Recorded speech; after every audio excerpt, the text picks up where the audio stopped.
Mga boss, Marcos Jr. pinoproblema ang remittance ng mga OFWs. Inamin ni Pangulong Marcos Jr. na isa sa mga pangunahing alalahanin ng pamahalaan sa gitna ng lumalalang tensyon sa gitnang silangan ay ang posibleng epekto nito sa remittance ng mga OFW na mahalagang bahagi ng ekonomiya ng Pilipinas. Isa sa mga tinitingnan natin ay kung paano ang magiging epekto nitong giyera sa remittance from President Marcos Jr.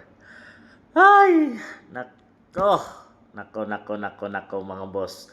Sa unang pangunahing trabaho ng presidente ay alagaan ang mamamayang Pilipino. Pero ang inuuna niya mga boss, ang nainisip ay pera, yung remittance ng mga naipit nating kababayang OFW dyan sa Middle East mga boss. Di niya muna inisip ang kalagayan at kaligtasan ng ating mga OFW mga boss. Talagang pera muna bago yung kaligtasan ng mga kapwa natin OFW mga boss. Isa sa mga malaking ambag sa ekonomiya ng ating bansang Pilipinas ay ang mga OFW mga boss sa kanilang mga padala. Kaya naman nakakakuha ng malaking pera ang bansang Pilipinas mga boss. So dito ay hindi nga alam ni PBBM gawin kung paano mapadala ng eroplano or mga sa land man yan para masundo o mapauwi ang ating mga kababayang Pilipino dito sa Pilipinas. Ay sinabi niyang magtago lang daw muna sa mga facilities ng mga lugar kung saan ang ating mga OFW.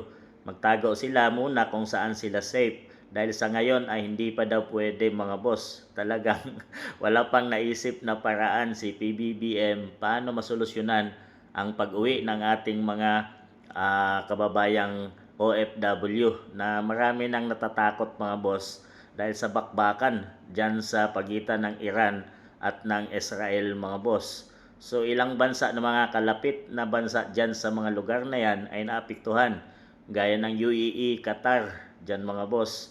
At talagang mas priority pa ng administrasyon or ni PBBM ang pera, remittance mga boss bago ang kapakanan ng ating mamamayang OFW. Paano makakapadala ng remittance mga boss kung talagang or nadisgrasya yung mga kababayan nating OFW dyan? Dapat kaligtasan muna bago yung pera dahil malaga ang buhay. Pang sunod na lang ang pera, bonus na lang yan mga boss. At talagang ibang klase ang administrasyon. Wala silang naisip na diskarte.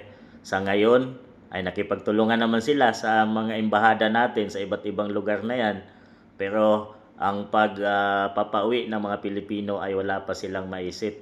So mas mahalaga kung ngayon siguro marami or napiktuhan ang ekonomiya natin dahil sa hindi sila makakapagpadala. So yun ang mahirap. Wala na sigurong pera ang bansang Pilipinas dahil naubos na sa mga corruption mga boss. So kaya alalang-alala si PBBM. So kayo mga boss, kayo nang humusga.